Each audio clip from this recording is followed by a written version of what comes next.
तक पहुंचने का काम हम लोग आपको लेके चलेंगे और ऐसा धक्का मारना होगा कि वो दरवाजा खुलेगा भी और जिला का ताला तोड़ते हुए हम लोग के सामने आना चाहिए। ये काम करना होगा। ये लड़ाई है। आज तृणमूल का कोई नेता नहीं बोलेगा कि इस्लामपुर डिस्ट्रिक्ट चाहिए। मैं सवाल करता हूं, हमारे पांजीपाड़ा में जो तृणमूल के रहबर लोग हैं, क्या आप लोग इस्लामपुर जिला के खिलाफ हैं? क्या गुलाम रब्बानी साहब इस्लामपुर जिला नहीं चाहते हैं? क्या कन्हैया लाल अग्रवाल इस्लामपुर डिस्ट्रिक्ट आपको नहीं चाहिए? आप बोल सकते हैं।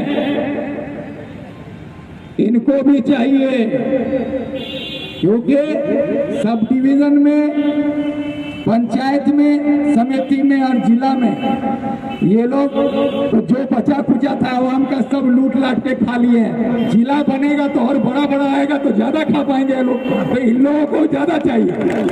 तो इसीलिए ये लोग लेकिन चाहते हैं कि जिला बने तो जिला परिषद इस्लामपुर में बनेगा। तो यहाँ जो जैनुल है, जावेद साहब हैं मेरे मामू, यहाँ एक और मेरा मामू है बाबू, हाँ अभी इसी को लेके टीएमसी वाला बोलता है रब्बानी भाई कि मामू भगना पार्टी बना लिया। हाँ मामू भगना का ही पार्टी बने।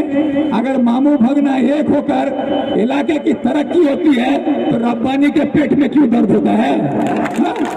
सवाल है ना भाई। रब्बानी का पूरा खानदान का पार्टी बन सकता है, ममता का भाई आरपीसी का पार्टी बन सकता है, तो मामू भगीना अगर पार्टी में एक साथ है तो तकलीफ क्या है?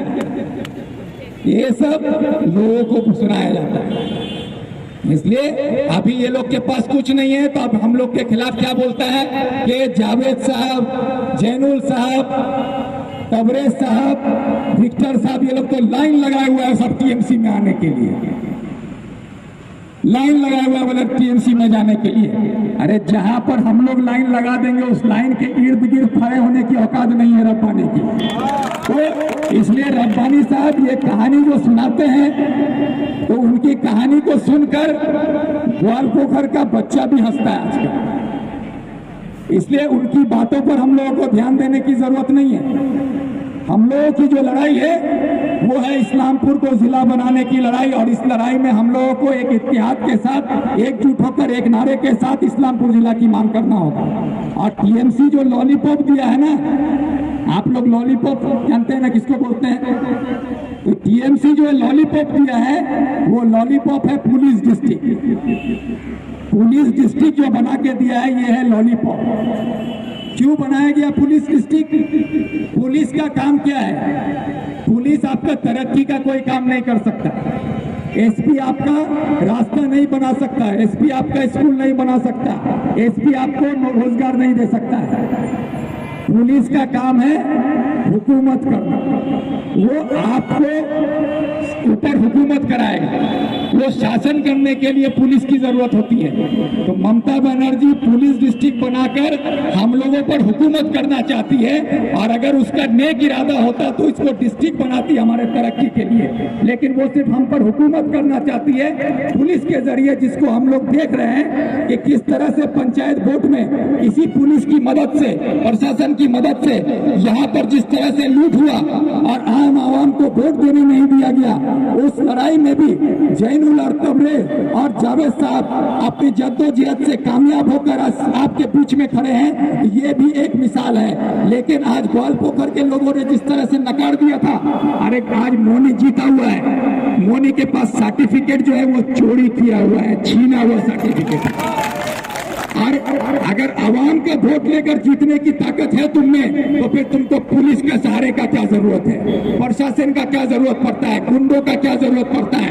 अरे गुंडा पुलिस और प्रशासन को साथ में लेकर अगर 4 पैर वाले जानवर के गले में भी तृणमूल का पट्टा डाल दो तो वो भी प्रधान बन जाएगा, वो भी मेंबर बन जाएगा, वो भी जिला परिषद बन जाएगा।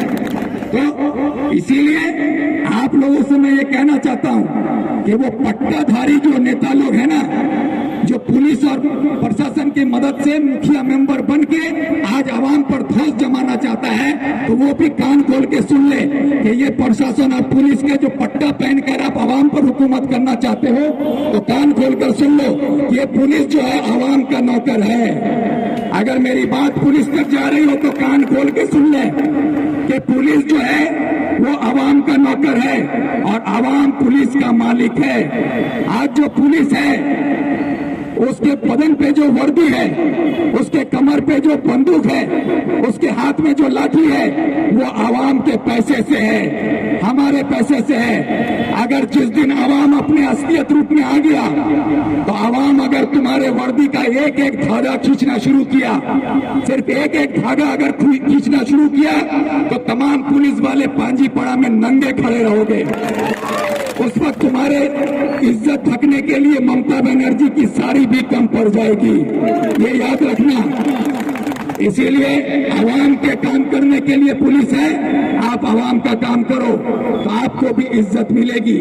लेकिन पुलिस की निगरानी में, पुलिस की जानकारी में होते हुए हम लोगों ने देखा है, पांजीपड़ा के लोगों ने देखा है किस तरह से कि आवाम का चुना हुआ एक नुमाइंदा जो पांजीपड़ा पंचायत का प्रधान बना और उसको पंचायत ऑफिस से निकल के अपने घर दोपहर का खाना खाने जाते वक्त सरेआम सड़कों पर गोली मार दिया गया।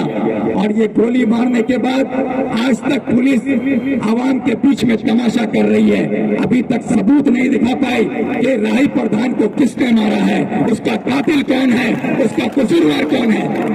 और ये ममता बनर्जी पुलिस मंत्री बन के बैठी हुई है, गुलाम रब्बानी यहाँ पर मंत्री बन के बैठे हुए हैं, कन्हैया अग्रवाल जिला प्रेसिडेंट बन के बैठा हुआ है। उसके बाद भी आज यहाँ पर पुलिस सबूत नहीं ढूंढ पाती है तो चुल्लू भर पानी में पहले तुम लोग जाकर डूब मरो। तुम लोगों को डूब मरना चाहिए। मैं सवाल करता हूँ, क्या आज राही भाई का जो कत्ल हुआ हम सबको उसका अफसोस है। मैं पार्टी कांग्रेस करता हूं, मैं तृणमूल के मुखालफत में खड़ा रहता हूं, लेकिन रब्बानी भाई आवाम का चुना हुआ एक प्रधान था और एक प्रधान का कत्ल होना ये साबित करता है कि आवाम का चुना हुआ नुमाइंदा की अगर हिफाजत पुलिस नहीं कर सकती है तो आपकी और हमारी हिफाजत क्या करेगी, बात करेगी। ये इस बात का सबूत है। और मैं सवाल करता हूं कि मैं रोजाना जब भी इस रास्ते से गुजरता हूं मैंने देखा है कि स्टेशन मोड़ में और कॉलोनी मोड़ में हमेशा ट्रैफिक गार्ड रहता है, हमेशा ट्रैफिक गार्ड रहता है। कॉलोनी मोड़ में और स्टेशन मोड़ में हमेशा सिविक वॉलेंटियरों को खड़ा करके रखा जाता है ट्रैफिक गार्ड के लिए। लेकिन जिस दिन राही भाई पर गोली चला उस दिन वहां पर कोई सिविक वॉलेंटियर क्यों नहीं था, इसका जवाब पुलिस नहीं देगी, इसका जवाब पुलिस नहीं देगी।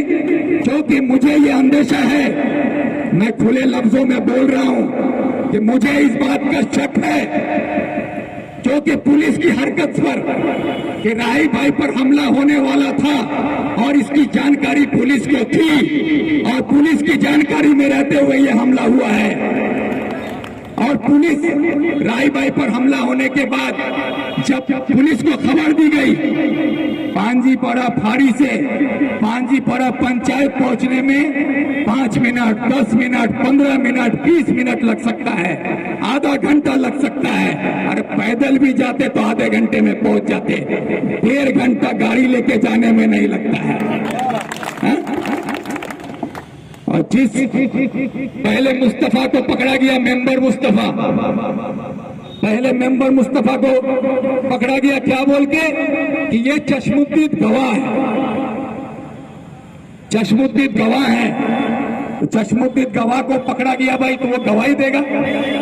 लेकिन बाद में देखा गया कि चश्मुद्दीन गवाह को ही मुद्दई बना दिया गया और उसको आज जेल में बंद करके रखा गया।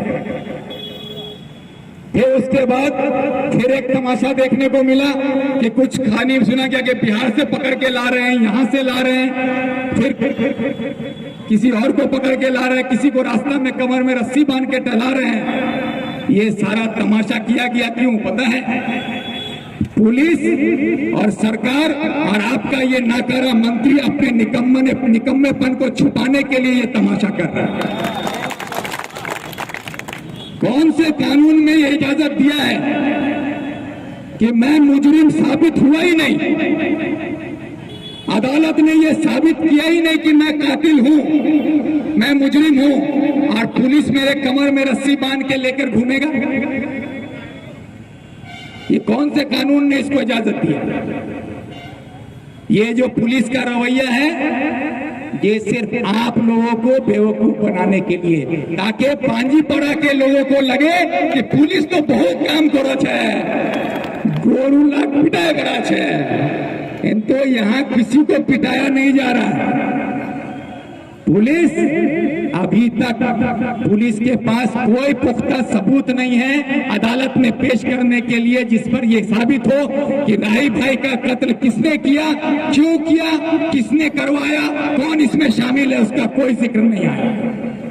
और ये पुलिस भी जानती है, जैसे कहते हैं ना, कान खींचिएगा तो सर भी आएगा।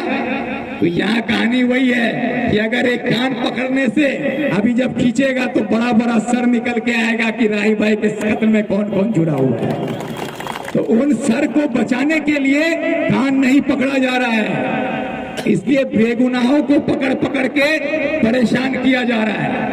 अभी भी पुलिस से हम ये कहना चाहते हैं कि राही भाई हमारे तृणमूल के प्रधान हो सकते हैं, लेकिन वो इस इलाके का एक चुना हुआ नुमाइंदा था और इस इलाके में सियासी खिदमत करते हुए उस आदमी ने अपना वक्त दिया है इस इलाके को, और प्रधान की कुर्सी पर बैठकर वो इस इलाके की खिदमत करने का इरादा लेकर काम कर रहा था। आज उसके कातिलों को अगर पकड़ नहीं सकी पुलिस और राही भाई के परिवार को इंसाफ नहीं मिला, तो तृणमूल जो नौटंकी कर रही है थाना घेर के, पुलिस मंत्री तृणमूल का, मंत्री तृणमूल का, जिला प्रेसिडेंट तृणमूल का, पुलिस तृणमूल का, और तृणमूल रास्ता घेर के बोलता है आसामी धरते हबे धरते हबे धरते हबे। तमाशा है ये ढोल बजाने वाला। तो पुलिस भी जानता है कि आया है यात्रा पार्टी वाला, ये लोग यात्रा करके चला जाएगा, फिर हम अपना यात्रा शुरू करेंगे। तो इसीलिए ये यात्रा का खेला चल रहा है। तो पुलिस को हम बोलना चाहते हैं कि 90 डेज का जो टाइम होता है ना, वो 90 दिन का वक्त पूरा होने वाला है। अब इस 90 दिन में आप अदालत को क्या सबूत देते हैं जिसमें सही कातिल को आप अगर कटघरा में खड़ा कर पाए तो आपको शाबाशी देने के लिए भी हम आएंगे। और अगर